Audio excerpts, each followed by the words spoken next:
नमस्कार, Sridevi classes YouTube channel पर एक बार फिर आपका स्वागत करते हैं। आज हम ऑपरेटिंग सिस्टम प्लेलिस्ट में शॉर्टेस्ट जॉब फर्स्ट शेड्यूलिंग के second mode primitive scheduling algorithm को डिस्कस करेंगे। आज हम इसमें देखेंगे कि shortest job first primitive scheduling algorithm क्या होता है और इसके साथ ही हम इसका एक न्यूमेरिकल भी सॉल्व करेंगे और साथ ही हम ये पढ़ेंगे कि प्रिमिटिव और नॉन प्रिमिटिव शेड्यूलिंग एक दूसरे से कैसे डिफरेंट है और इसके कौन कौन से डिफरेंसेस हैं। तो वीडियो शुरू करने से पहले अगर आपने हमारे चैनल को सब्सक्राइब नहीं किया तो प्लीज इसे सब्सक्राइब करें और साथ ही इसके बेल आइकन को प्रेस करना ना भूलें ताकि आपको हमारी अगली और न्यू वीडियोस की नोटिफिकेशन सबसे पहले मिले। तो चलिए शुरू करते हैं आज की video. SJF primitive scheduling algorithm. SJF primitive scheduling algorithm को शॉर्टेस्ट रिमेनिंग टाइम या फिर शॉर्टेस्ट नेक्स्ट टाइम शेड्यूलिंग कहा जाता है। प्रिमिटिव और नॉन प्रिमिटिव की चॉइस तब आती है जब कोई न्यू प्रोसेस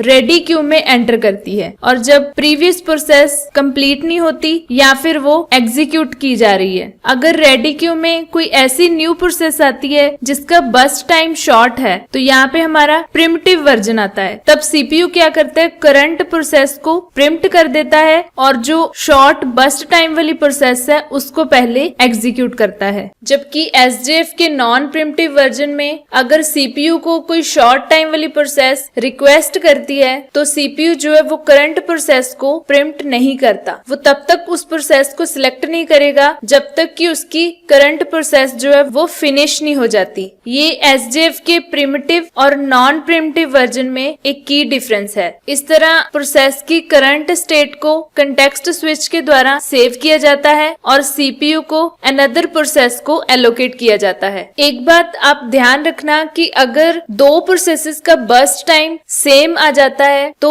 वहां पे हम फर्स्ट कम फर्स्ट सर्व वाले मेथड को अप्लाई करेंगे। अब हम SJF के प्रिमिटिव मोड के न्यूमेरिकल को सॉल्व करते हैं जिसमें हमारे पास 4 प्रोसेसेस हैं, P1, P2, P3 and P4 और उसका अराइवल टाइम है 0, 1, 2, 3 रिस्पेक्टिवली एंड बर्स्ट टाइम है 6, 4, 2 एंड 3। तो शॉर्टेस्ट जॉब फर्स्ट प्रिम्पशन को ही हम शॉर्टेस्ट रिमेनिंग टाइम फर्स्ट बोलते हैं। तो हमने यहाँ पे उस टेबल की हेल्प से एक गैंट चार्ट तैयार किया। तो SJF के प्रिमिटिव मोड में हम हर एक प्रोसेस को सिर्फ 1 यूनिट टाइम के लिए चलाएंगे। हम इसमें प्रोसेसेस को 5 यूनिट टाइम या 4 यूनिट टाइम के लिए इकट्ठे नहीं चला सकते क्योंकि हो सकता है कि बीच में कोई ऐसी प्रोसेस आए जिसका बर्स्ट टाइम इससे भी कम हो। तो सीपीयू को क्या करना होगा, उस करंट प्रोसेस को प्रिम्प्ट करके पहले शॉर्ट वाली प्रोसेस को एग्जीक्यूट करना पड़ेगा। तो इसलिए हम हर एक प्रोसेस को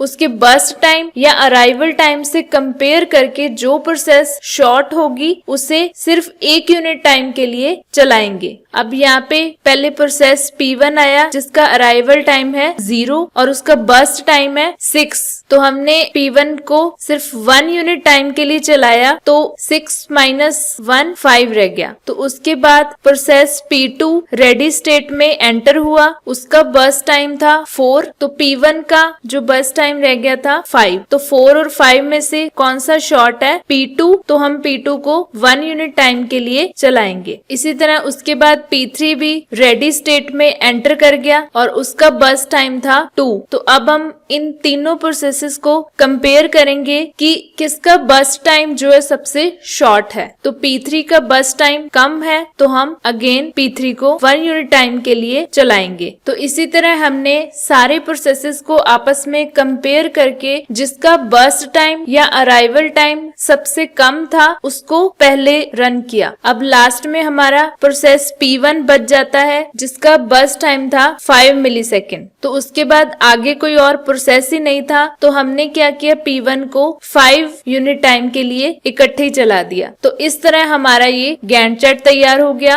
अब इस गैंट चार्ट की हेल्प से ही हम completion time, turn around time, waiting time और रिस्पांस टाइम को कैलकुलेट करेंगे जो आगे टेबल में दिया हुआ है। तो सबसे पहले हमने सारी प्रोसेसेस के कंप्लीशन टाइम को निकाला। तो P1 का कंप्लीशन टाइम था 15। अब पीछे गैंट चार्ट में हर एक प्रोसेस को राइट साइड से सबसे लास्ट में चेक करेंगे कि वो कब कंप्लीट हुआ। तो P1 कंप्लीट हुआ 15 यूनिट टाइम में, इसी तरह P2 कंप्लीट हुआ 7 यूनिट टाइम में, P3 कंप्लीट हुआ 4 यूनिट टाइम में एंड P4 10 यूनिट टाइम में। इसी तरह हम टर्न अराउंड टाइम की वैल्यूज को निकालेंगे, तो उसे निकालने का फॉर्मूला क्या है, completion time minus arrival time. P1 का कंप्लीशन टाइम है 15 और अराइवल टाइम है 0, 15 माइनस 0 15। तो P2 का कंप्लीशन टाइम है 7 और अराइवल टाइम है 1, 7 माइनस 1 6। इसी तरह P3 का कंप्लीशन टाइम है 4 और अराइवल टाइम है 2, तो 4 माइनस 2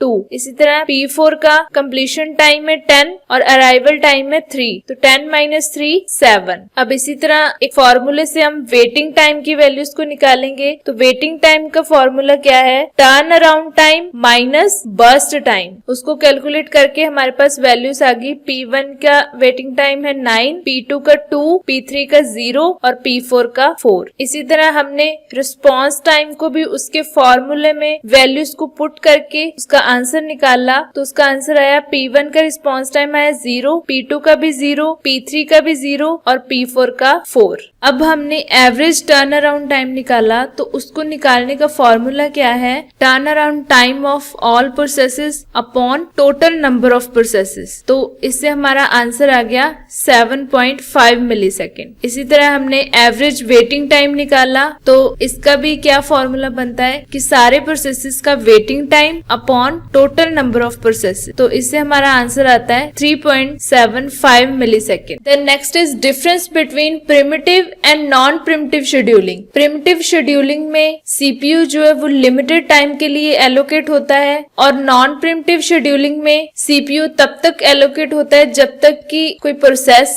कंप्लीट नहीं हो जाती। इसमें प्रोसेस की एग्जीक्यूशन को बीच में इंटरप्ट किया जाता है और नॉन प्रिम्पशन शेड्यूलिंग में प्रोसेस की एग्जीक्यूशन को इंटरप्ट नहीं किया जा सकता, यानी कि प्रोसेस को तब तक रिलीज नहीं किया जा सकता जब तक कि वो कंप्लीट नहीं हो जाती। प्रिमिटिव शेड्यूलिंग में जॉब्स के बीच स्विच करने का ओवरहेड है और नॉन प्रिमिटिव शेड्यूलिंग में जॉब्स के बीच स्विचिंग करने का कोई ओवरहेड नहीं है। इसमें यदि सीपीयू लगातार हाई प्रायोरिटी वाली टास्क को रिसीव करता है, तो जो लो प्रायोरिटी वाले प्रोसेस हैं वो इनडेफिनिट टाइम के लिए वेटिंग स्टेट में रहते हैं। और नॉन प्रिमिटिव शेड्यूलिंग में अगर सीपीयू किसी लार्जेस्ट बर्स्ट टाइम वाले प्रोसेस को एग्जीक्यूट कर रहा है, तो सीपीयू उस प्रोसेस को कंप्लीट करके ही नेक्स्ट प्रोसेस को सिलेक्ट करेगा। इसमें स्टारवेशन की कोई प्रॉब्लम नहीं आ सकती। प्रिमिटिव शेड्यूलिंग उन प्रोसेसेस में फ्लेक्सिबिलिटी को अलाउ करता है जो वेटिंग स्टेट में है और जिसमें हाई प्रायोरिटी वाले प्रोसेसेस को पहले एग्जीक्यूट किया जाता है। और नॉन प्रिमिटिव शेड्यूलिंग को रिजिड शेड्यूलिंग भी कहा जाता है, क्योंकि ये किसी तरह की फ्लेक्सिबिलिटी अलाउ नहीं करता, फिर चाहे इसमें कोई हाई प्रायोरिटी वाली प्रोसेस रिक्वेस्ट क्यों ना करे। प्रिमिटिव शेड्यूलिंग में शेयर्ड डेटा की इंटेग्रिटी को मेंटेन रखने की जरूरत होती है और ये भी इंश्योर होता है कि कोई डेटा लॉस अकर ना हो जब प्रोसेसेस को वेटिंग स्टेट से रेडी स्टेट में स्वैप किया जाता है। और इसके ऑपोजिट नॉन प्रिमिटिव शेड्यूलिंग में डेटा इंटेग्रिटी को मेंटेन रखने की कोई जरूरत नहीं होती, क्योंकि इसमें वेटिंग स्टेट से रेडी स्टेट में कोई प्रोसेस स्वैप नहीं की जाती है। आज की वीडियो में बस इतना ही। अगर आपको ये वीडियो पसंद आई हो तो प्लीज इसे शेयर करें और लाइक करें और साथ ही हमारे यूट्यूब चैनल के बेल आइकन को प्रेस करना ना भूलें, ताकि आपको अगली और न्यू वीडियोस की नोटिफिकेशन सबसे पहले मिले। तो मिलते हैं अगली बार एक और नई वीडियो के साथ। तब तक के लिए बने रहिए हमारे साथ हमारे यूट्यूब चैनल पर। Have a nice time. Thank you very much.